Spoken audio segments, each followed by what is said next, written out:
Eu tentei compreender a costura da vida, me enrolei, pois a linha era muito comprida.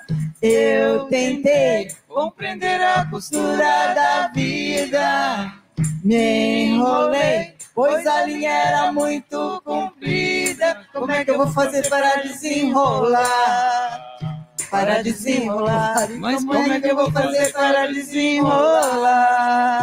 Para desenrolar, mas como é que eu vou fazer para desenrolar? Para desenrolar, como é que eu vou fazer para desenrolar? Para desenrolar. Bom dia, bom dia, bom dia!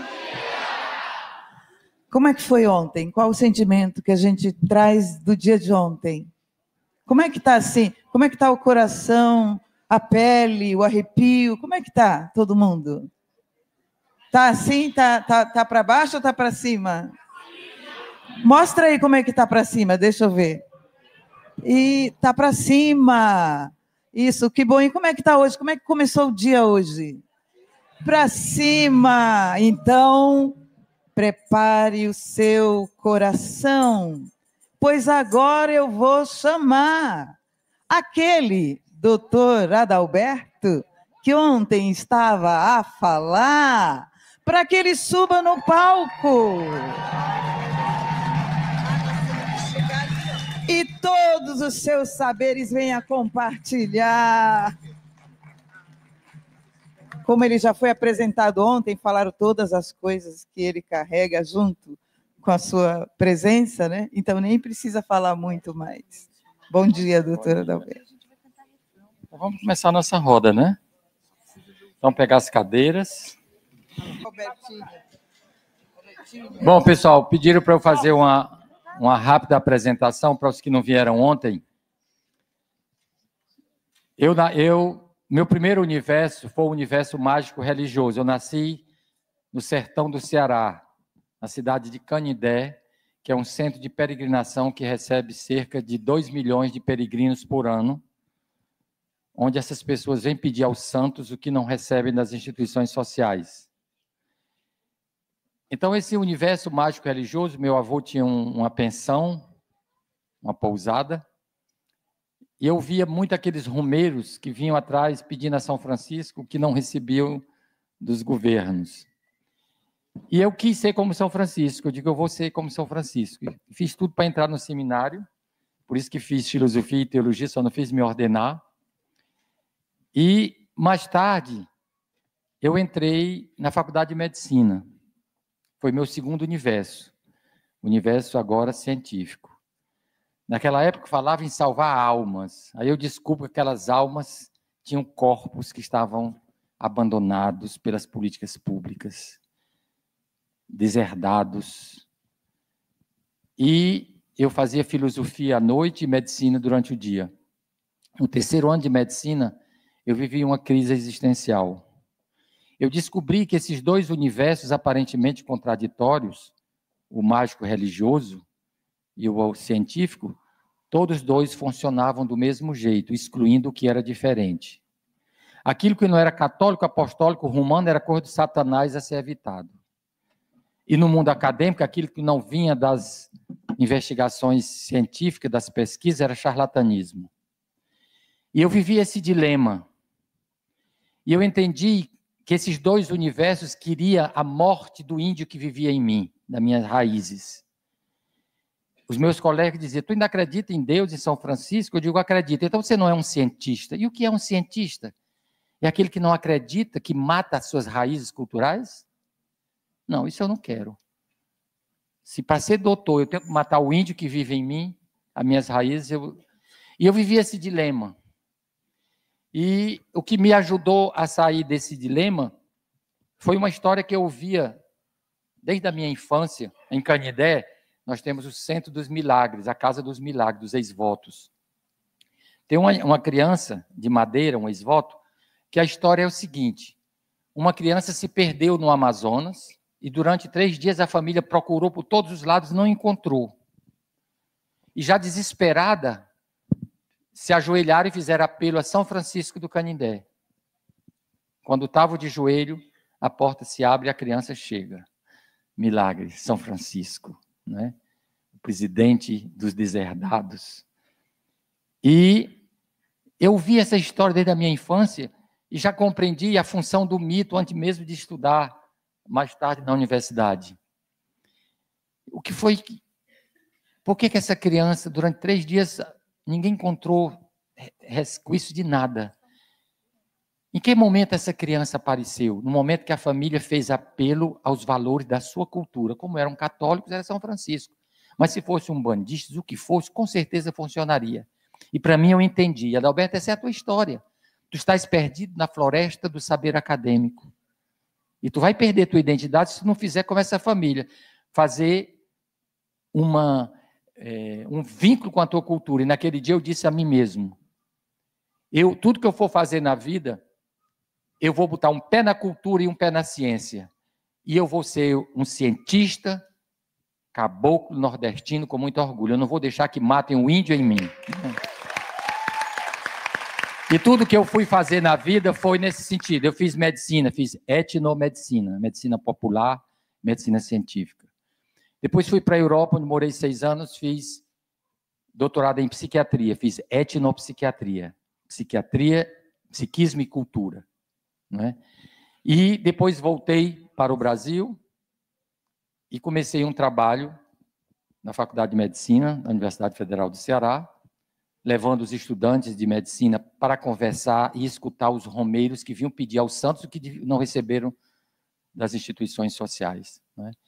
E esse é o meu currículo, eu digo, em síntese, do que me fez chegar até onde eu cheguei. Mas a minha proposta hoje é a gente fazer uma vivência do que é a roda da terapia comunitária, que é uma síntese do que na realidade eu estudei. Seja bem-vindo, Lelê, seja bem-vindo, Lalá, paz e bem, Lelê, seja bem-vindo, Lalá, paz e bem para você, que veio participar, paz e bem para você, que veio participar. Como nós trabalhamos, então, a terapia comunitária é um espaço de palavra, de escuta e criação de vínculos. Não é? É um espaço onde eu posso falar sem ser julgado. Onde eu vou descobrindo que nós podemos aprender uns com os outros. E que a gente partilhando as nossas experiências de vida, a gente também aprende uns com os outros. Mas para que ela funcione bem, nós temos que seguir algumas regras, alguns combinados. Primeiro, é escutar, fazer silêncio. Para uma dupla escuta. Eu escuto o outro, e quando eu escuto o outro, eu me escuto. Então, é uma dupla. O bom terapeuta é aquele que é zarolho, é um olho no outro, o outro nele. Ele olha assim, ele está vendo sempre os outros e a si mesmo. Não é? Quando você fala de você, eu escuto de mim. E escuto de você. E na hora que eu for partilhar, vai ter um momento da partilha, você não vai falar nem mais com o outro, nem do outro, nem para o outro. Você vai falar do que ressoou em você. Eu passei por isso, eu vivi assim e eu fiz isso. Então, a dupla escuta. Não dar conselhos.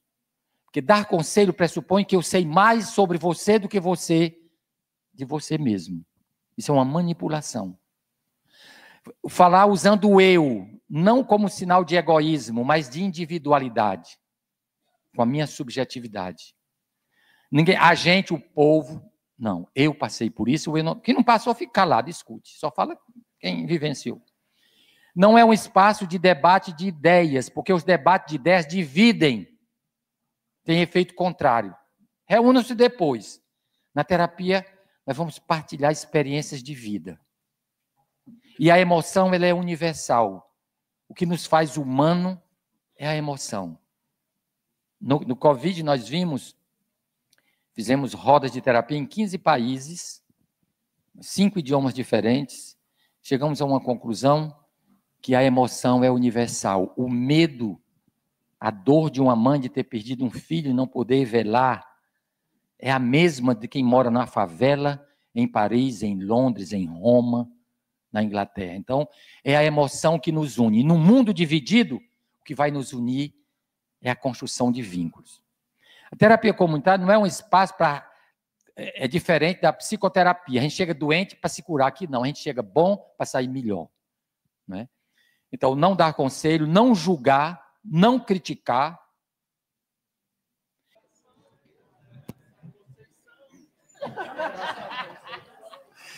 Ok.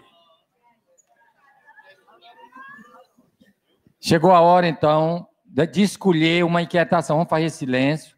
Chegou a hora de escolher uma inquietação. Por que é importante falar com a boca? Porque quando a boca cala, são os órgãos que falam. O que eu não digo com a boca, eu vou dizer com depressão, com gastrite, com insônia, com dor de cabeça, com tontura. A maior parte das nossas dores foram palavras retidas, não ditas, não expressas. Aquilo que eu não exprimo com a minha boca se imprime no meu corpo. Então, essa é uma terapia para a gente não adoecer. Não é para tratar doente, porque nós não estamos doentes. Nós queremos sair daqui melhores.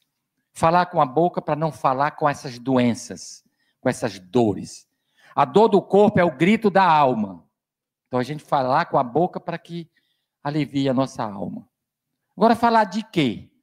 Nós estamos em um espaço público, ninguém partilha segredo. Segredo a gente só conta para uma pessoa que a gente conhece.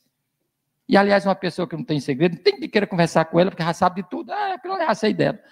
Então, é importante a gente ter umas coisas que alguém queira saber e a gente solta devagarzinho, né? Então, a gente fala do que é possível falar. Tem a ver com...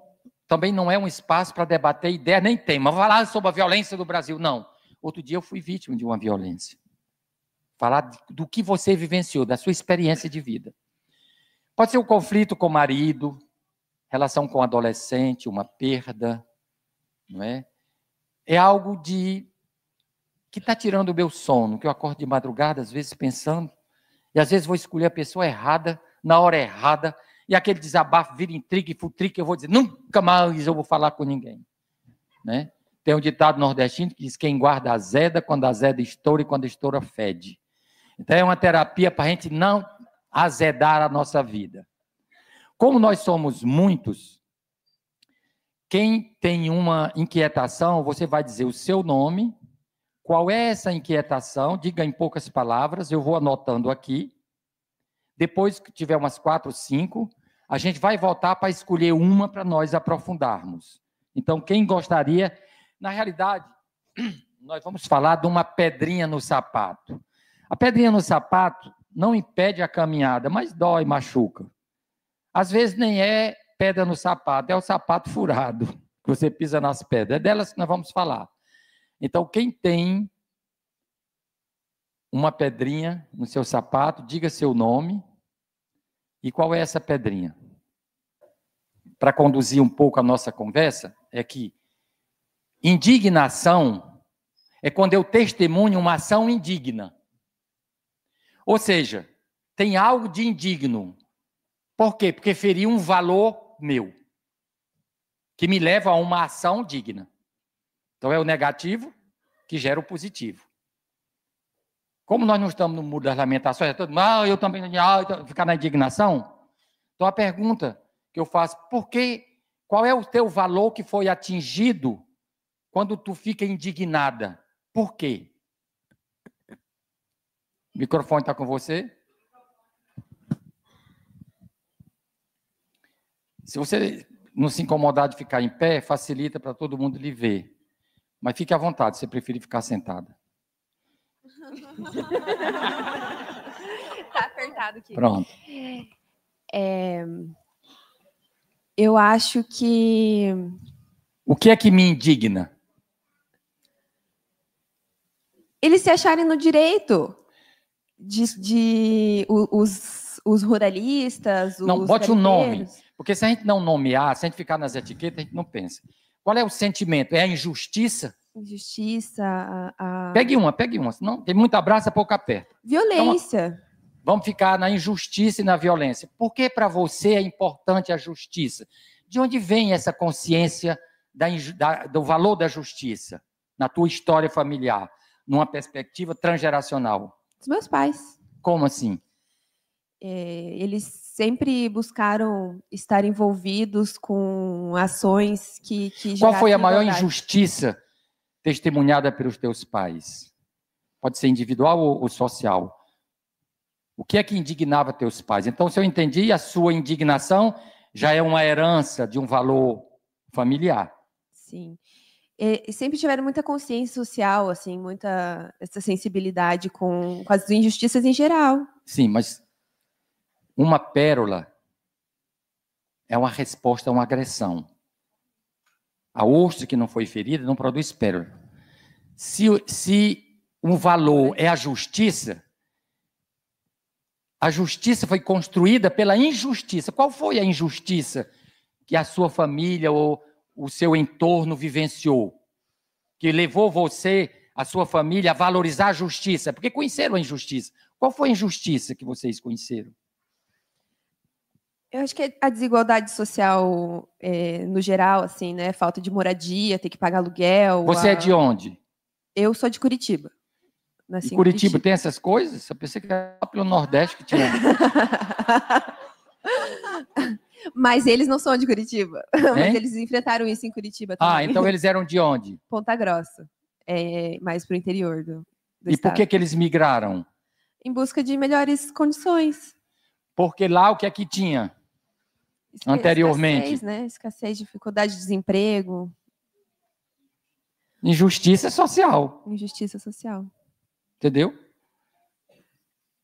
Então, se alguém quiser fazer alguma pergunta específica sobre isso, qualquer uma pessoa pode fazer, especificamente.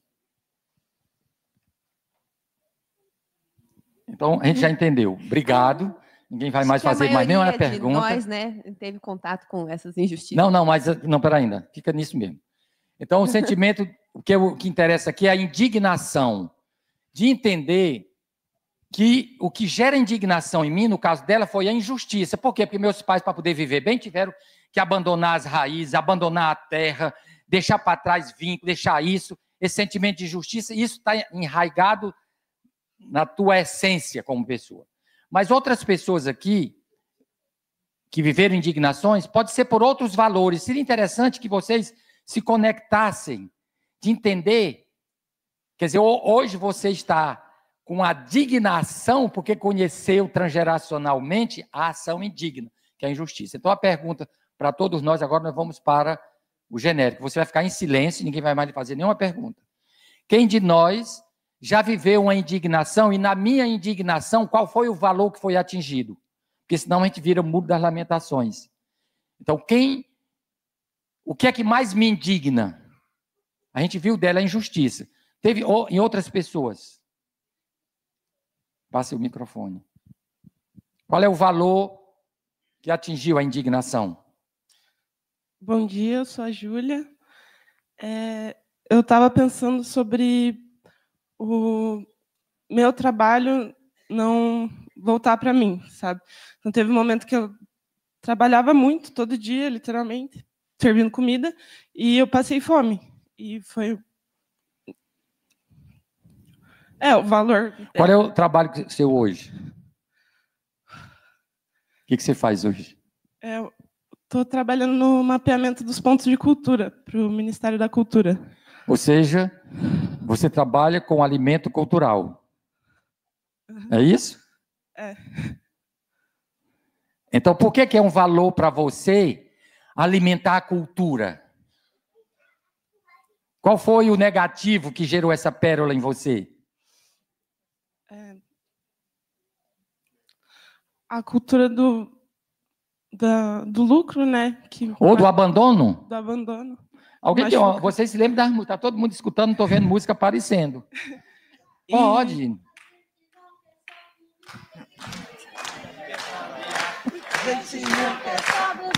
Quer a vida com a vida, quer comida, Água. Comida. Você tem fome de quê? Ok. Você tem sede de quê?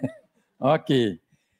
Quem já viveu uma indignação? Porque aqui nós estamos para fazer uma conexão entre essa coisa negativa com algo de positivo.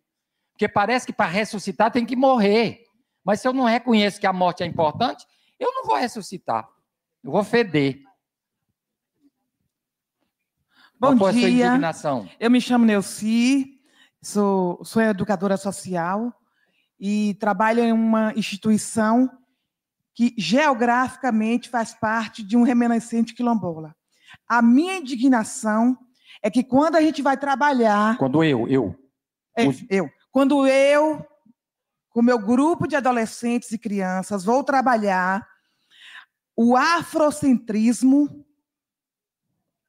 as crianças começam a endemonizar.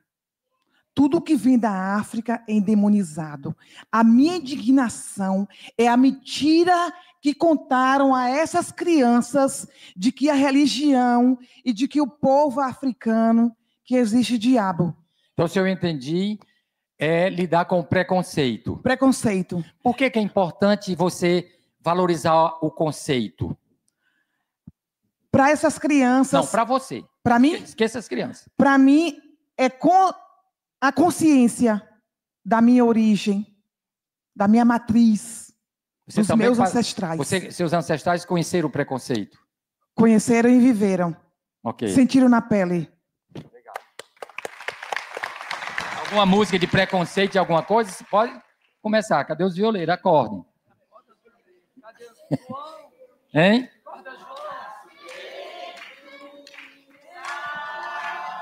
Felicidade. Nego sem emprego é desemprego. Nego é a raiz da liberdade. Quem mais já viveu a indignação? Pronto, lá atrás. Em duas mãos ali para cima é porque o negócio está desesperado.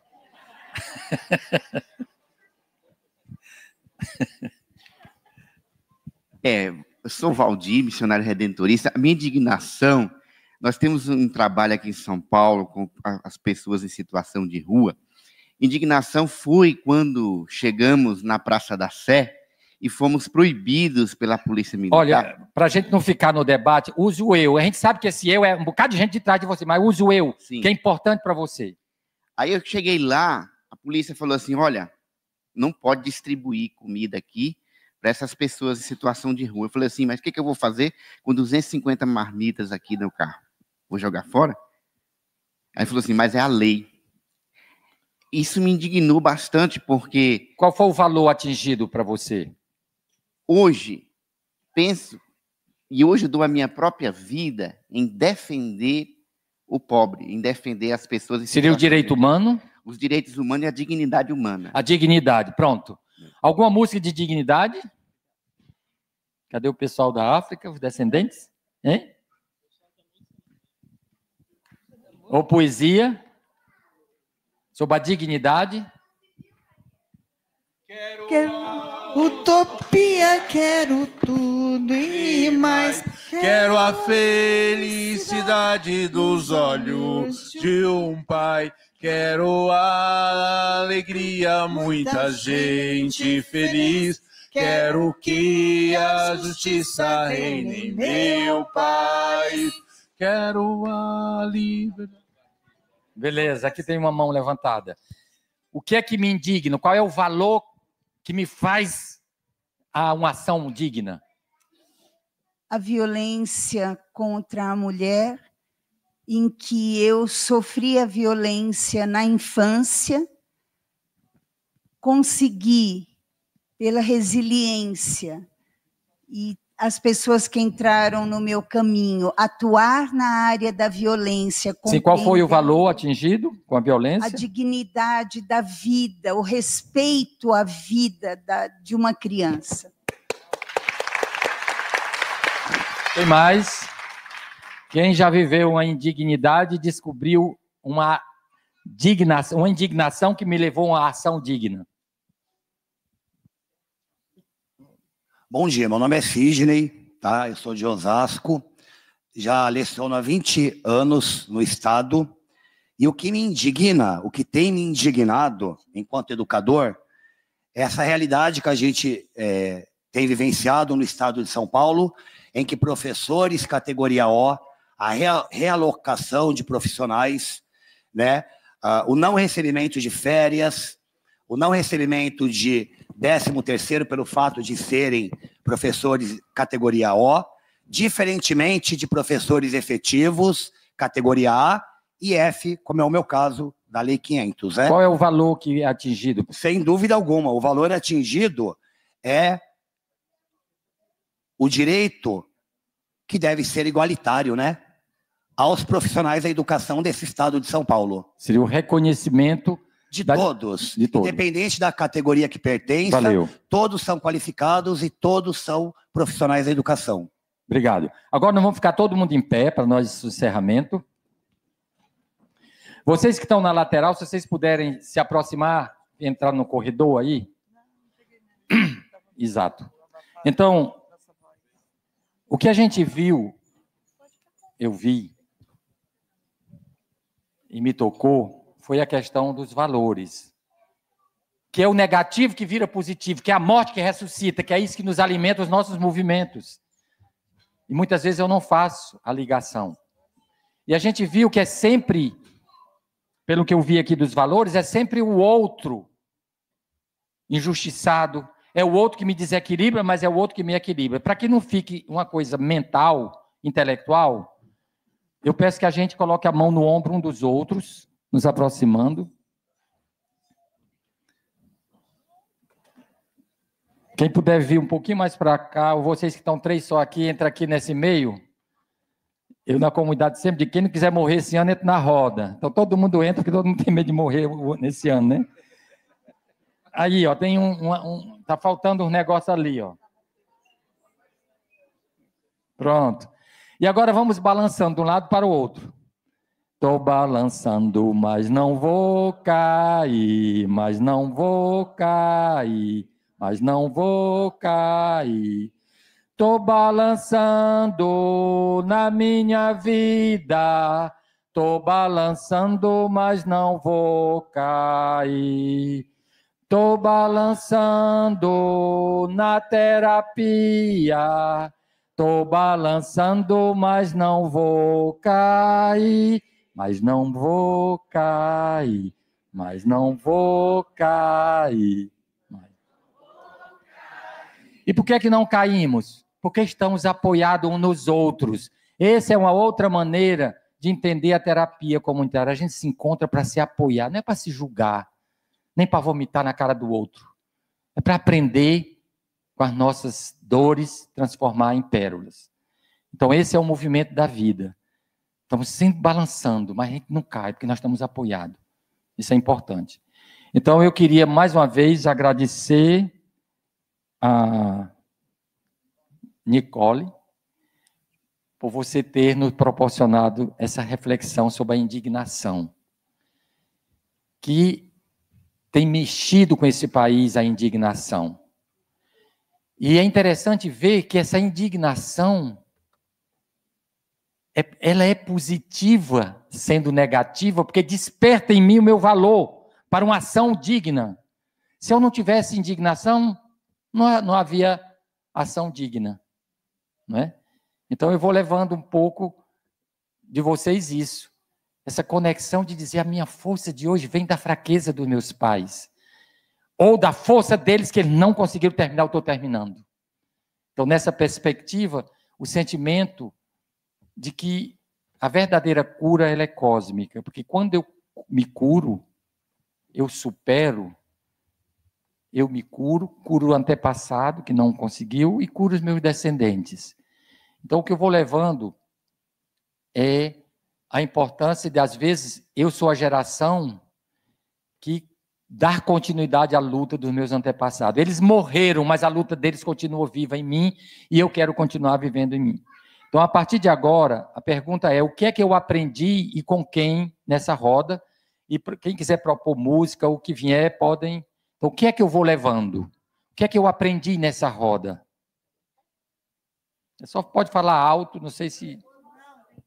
Não, diga mais do que uma palavra só. Eu aprendi com quem e com que. É bom criar vínculo, porque eu estou dizendo, fulano, obrigado, porque quando você falou isso, eu entendi isso. A gente, amarrando os nós que você propôs ainda agora, o nó nos cordões, agora é a hora dos nós afetivos, de dizer, olha, estou contigo. Tu me despertou isso em mim. Então, vamos lá. abafaram nossa voz, mas esqueceram de que não estamos sós. O que é que eu aprendi nessa roda de hoje? Dá aqui uma mão lá para... Eu tô com o microfone aqui. Eu queria agradecer em conjunto a Ana e o Adalberto, que me trouxe a reflexão desse medo da dependência e do medo da dificuldade de receber a ajuda, né? Depois de ter se doado tanto. Foi uma reflexão importante por ver que nós todos somos interdependentes. Ninguém é independente de verdade. Todos somos interdependentes e está tudo bem. Isso é ótimo. E eu Obrigado. Quero agradecer essa reflexão. Passa lá para trás, tem gente lá atrás, sim. A vizinha quer falar, deixa ela, senão vai ficar frustrada, vai adoecer. A tua vizinha, ei, psst, é tua irmã, ela também quer falar, deixa ela invisível. Eu ia perguntar se pode recitar uma poesia. Pode, não deve, inclusive. Menos de 3 minutos. Vamos lá. O nome dela é Sem Ser Reticente. Transcendendo a individualidade coletivamente, gradualmente nos desfazendo de cada corrente. Se não for livre cada ser, eu não serei livre plenamente. Minha ideia de nós anda muito abrangente, pungente no momento presente, me mantendo íntegra no que acredito, sem crer em nada cegamente, tentando sempre ser coerente. Façamos jus aos que descobriram e criaram muito, ainda antigamente. Percebe o quão ricas são as culturas das quais somos descendentes? Só posso agradecer e aprender com toda a resistência que se teve. Ainda que uns julguem impotentes, eu vejo, o fogo sempre acende. Acende, de dentro para fora da gente. Faz de nós irreverentes ao sistema vigente. Por mais que resilientes ao que pareça iminente, tá mais do que urgente acabar com esse estado negligente. Não rola mais ser indulgente com quem sempre matou e explorou a gente. A organização popular é a única saída contundente, pois se a nossa classe tudo produz, a nós tudo pertence. Por mais que o processo pareça divergente, é caminhando que a gente se entende. Construindo em mutirão, a nossa diversidade é latente, esperançando lado a lado um futuro diferente, includente, onde possamos ser nós a sós e entre a gente, sem mais nós que nos prendem, cultivando apenas laços que enfeitem, pois o caminho é árduo, mas quando bem acompanhados, toda a trincheira é um deleite. Muito bem. Olha, o trabalho comunitário, o maior recurso que nós precisamos usar da nossa cultura é o humor e a música. Nós temos 3 cérebros. O primeiro cérebro é o reptiliano. Ele é reativo. Todo bicho de orelha tem. Quando ele é ameaçado, ele corre, se esconde. O segundo cérebro que nós temos, os mamíferos têm, é o cérebro da emoção, da raiva, do medo. E o ser humano é o único que tem o terceiro cérebro, que chama-se neocórtex, que é o cérebro que dá sentido, que analisa. Quando você está num grupo, como uma roda de terapia ou qualquer outro, vocês reativam os 2 primeiros cérebros, que são da emoção e da reação.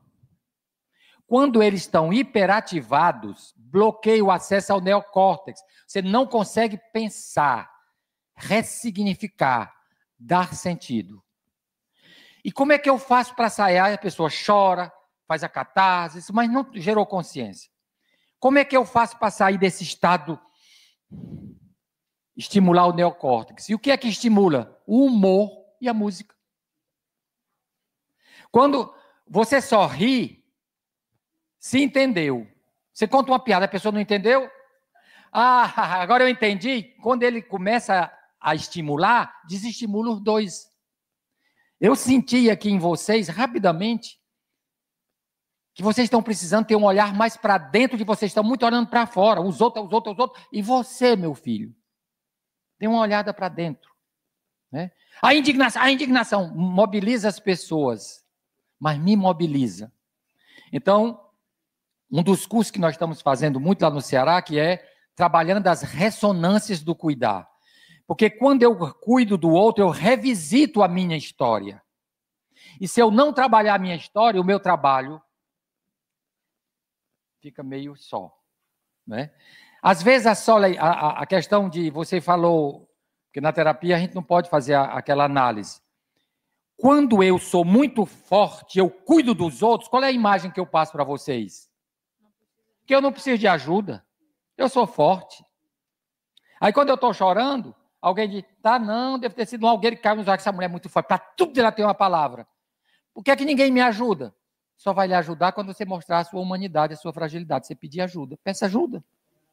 Com a boca, porque pedir com os olhos não adianta chorando. Então, se eu estou solitário no meu ajudar, é porque talvez eu seja o bombeiro da humanidade. Ah, mas eu estou puto porque não me escutam. Um ponto de vista é apenas a vista de um ponto.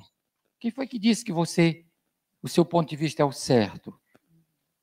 É aquela história dos 3 cegos que viviam, nunca viram um elefante. Um elefante é isso, era aquilo, aquela confusão. Aí um dia um circo chegou naquela cidadezinha.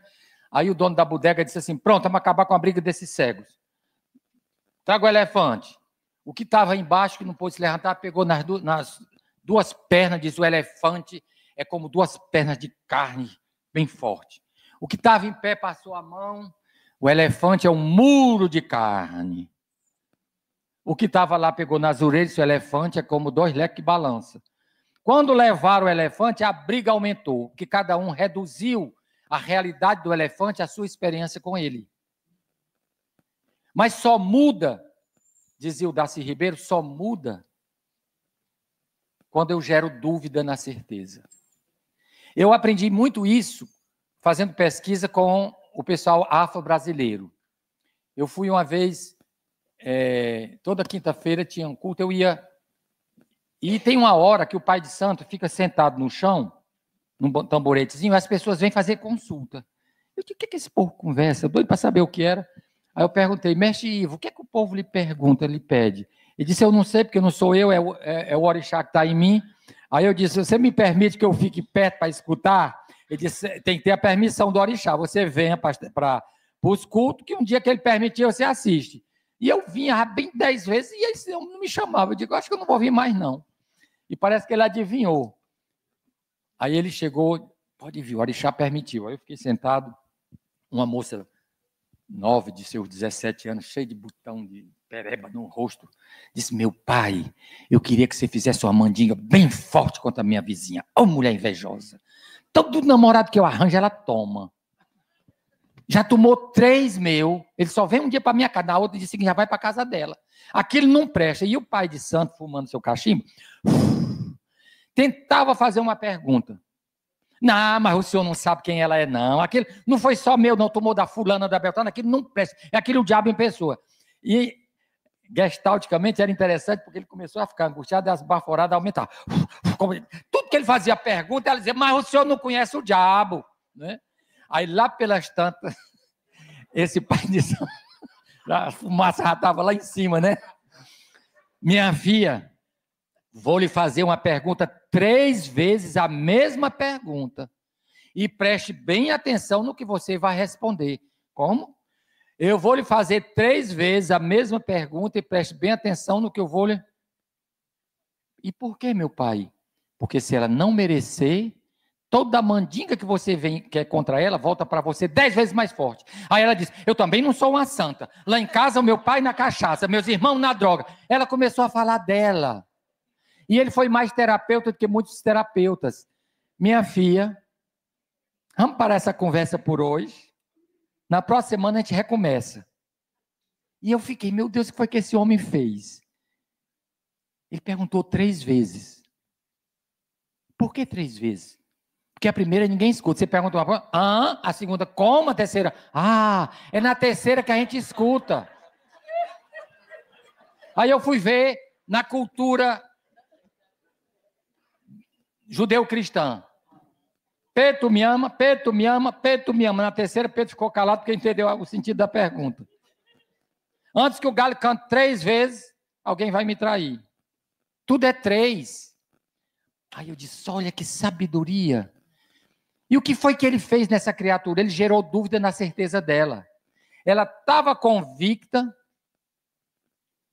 que ela era o mar.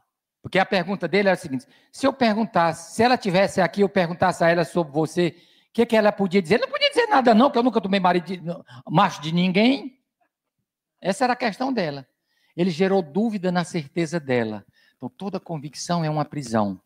E eu já incluí isso na terapia, tanto individual como na terapia comunitária. Quando a pessoa está enganchada, quem faz a pergunta que ela fica naquele labacé, naquela auto-hipnose, deixa eu lhe fazer 3 vezes a mesma pergunta, você só me responde depois da terceira. Quando você faz a terceira, a pessoa está naquele negócio, para. Eu nunca tinha pensado nisso. Pois pense. Então, essa gerar dúvida na certeza através das perguntas.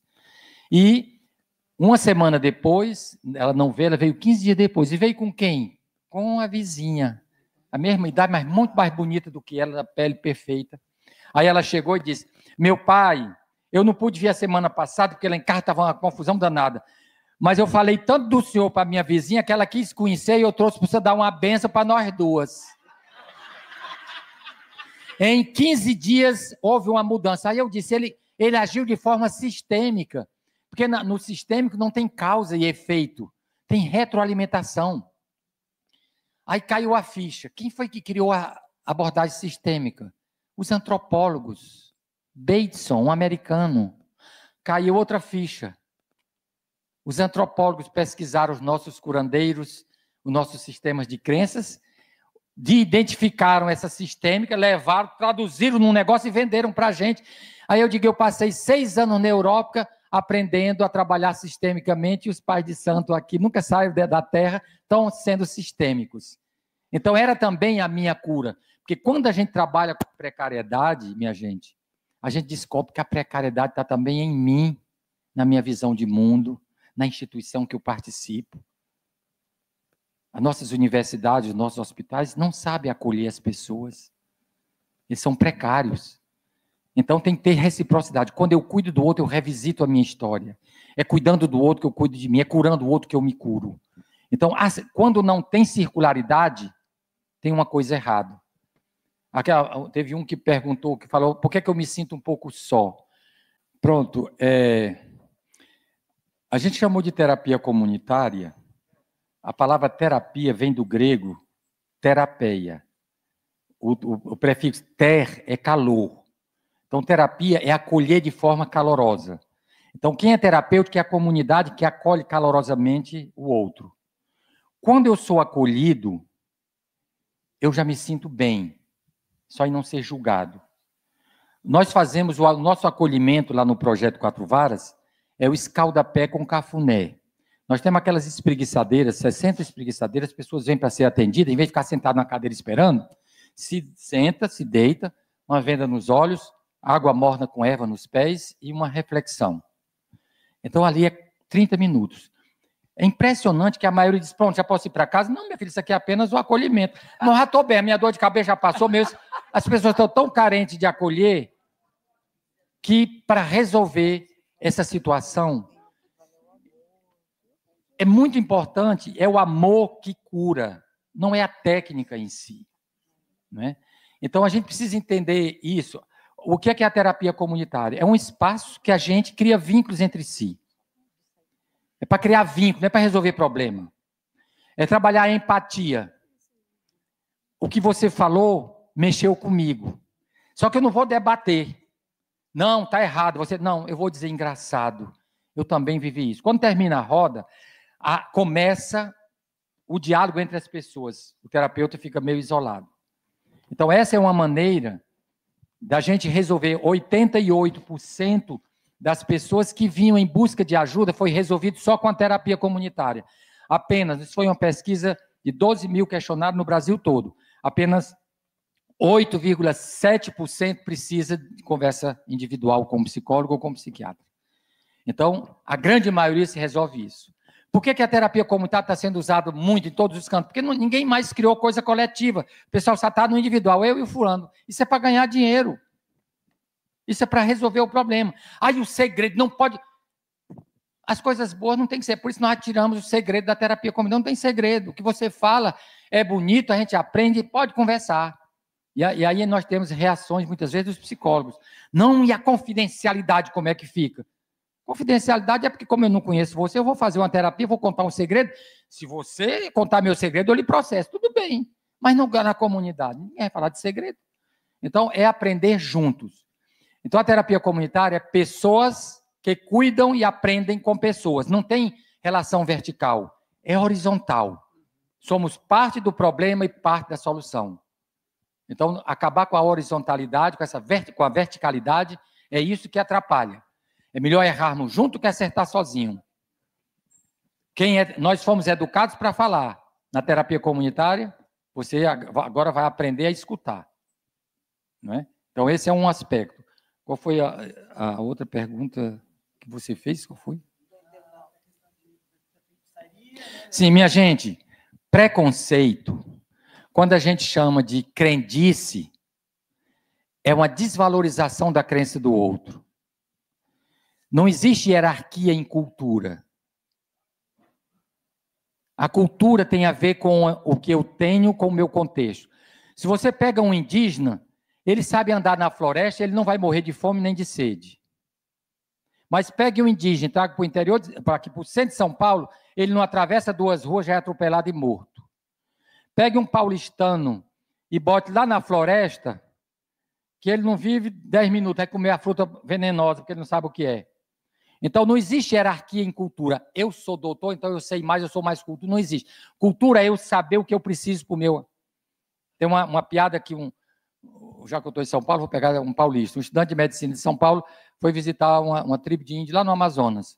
E o índio veio buscando ele na canoa, e ele dizia, você já teve um smartphone? O que é um smartphone? É um telefone que a gente aperta, fala, ele responde. Você perdeu a metade da sua vida. Você já andou numa escada rolante? O que é escada rolante? A gente bota o pé aqui, ela leva a gente lá para cima, você não se mexe, não sai do canto. E ele dizia tudo, não, você perdeu a metade da sua vida. Lá pelas tantas, começou uma tempestade, a canoazinha lá vem, o índiozinho disse, o senhor sabe nadar? E disse, sei não, vai perder a vida toda. Não é porque eu sei mais que me faz mais culto. A cultura é relativa ao contexto onde eu estou. Então, quando uma pessoa diz, fulano, isso aí é crendice, pressupõe que a dele não é. Quem foi que disse que a sua não é também? Qual é a função da fé? É nos aproximar. Como é que eu digo que a minha fé é cristã e eu odeio, eu falo mal, eu falo com a caridade? Ele vive com etiqueta que não corresponde com a realidade. As máscaras estão caindo. Por isso que as contradições, o negativo é importante. Faz parte da vida, é o pêndulo, vai para um canto, vai para o outro. A gente tem que aceitar isso. Mas só muda quem gera dúvida. É a dúvida que diz, agora eu não estou entendendo nada, aí agora a mudança começa. Quando eu cuido do outro, ressoa em mim. Se eu não aceito a minha história, eu não quero ouvir mais ninguém e nem o outro. Então, o ativismo é uma reação, é um mecanismo de defesa. Se eu paro, eu penso, eu choro, se eu choro, eu sinto dor, não quero. É uma anestesia da alma. Eu acho que nós estamos vivendo uma espécie de apagão da consciência. O Freud diz que a gente sonha do que mais falta no dia a dia. Então, o imaginário, que eu acho que vai ser uma das reflexões amanhã, ele é o refúgio. É lá que eu vou me refugiar, é lá que eu quero paz. Eu não quero confusão. Aí eu já venho cheio de confusão, aí o sermão do padre é mais confusão. Aí, meu Deus, não vou mais para essa igreja, não. Quando é o momento de acolher, quando é o momento de você estar lá à escuta. Eu acho que esse ativismo nosso, não é, traz mais mal do que bem. Por isso que as igrejas estão secando. Aí por que é que não tem tanta gente? Será que a filosofia que nós estamos aplicando não é uma de debate? O debate de ideias divide o grupo. É importante ter, sim, mas não todo dia nem toda semana, porque ninguém aguenta. Porque aí vão reforçando, e tem que ter momentos de paz. Que as famílias não param mais para conversar. Então, então, por que é que houve um aumento da religiosidade no Brasil? O aumento da religiosidade, em todos os sentidos, traduz uma descrença das instituições sociais. Se pede a Deus o que não recebe das instituições. Não é que o povo está mais religioso, é tanto que é mais violento, mais preconceituoso. Então, não é uma mudança espiritual que vem de dentro para fora. É uma mudança de poder, luta pelo poder. O Jung, ele dizia, o contrário da violência, o contrário do amor não é a violência, é o uso do poder. Porque eu digo, não, eu mato porque eu amo. Não é amor, é poder. Você quer dominar o outro. Como você não consegue, você mata em nome do amor. Isso não é amor. É o exercício do poder. Porque quando eu exerço poder sobre o outro não pode pensar diferente de mim, não pode sonhar. Até a comida eu vou me meter. Por que tu está comendo? Tem que comer, é isso que eu gosto. Então, cronicizar o outro, não existe mais alteridade. Então, a diferença faz parte. Mas como a diferença é vista como uma agressão, eu não quero me encontrar com o diferente, porque eu já não aguento mais, eu estou fragilizado. Né? Então, você encontra... Nós estamos atrás de momentos de paz, de serenidade, que não é para estar pensando, não. É sentindo. Eu gostei muito da apresentação de vocês, do que você fez como introdução. Nós estamos aqui para criar vínculos, para nos aproximar um do outro, para deixar de julgar o outro, de condenar, de dizer qual é o meu embate interior. Eu estou brigando comigo mesmo? É a não aceitação da minha raça, do meu passado, de ser filho de mãe solteira? O que é a minha sexualidade? Qual é o meu embate? Eu estou querendo ser melhor do que o outro, eu tenho que ser hoje melhor do que fui ontem e amanhã ser melhor. Então, o meu embate é de mim. Qual é a minha briga? É de me aceitar? É de fazer as pazes comigo? Quando a gente vai fazer um curso, as instituições nunca têm dinheiro para pagar curso, mas tem para construir capela, para construir prédio, para construir aquilo que morre, fica e não vira escombro. Então, investir mais nas pessoas, nos humanos. E vocês que são cuidadores, têm que ser cuidados. Senão vão adoecer mesmo. Vão adoecer mesmo. E o cuidar de si, que não seja tão complexo. Nós temos várias dinâmicas. As coisas mais progressistas não estão nas academias, estão fora dela. É o renascimento, o resgate da criança interior, né? Que é a massoterapia, os cuidados que são mais simples. E que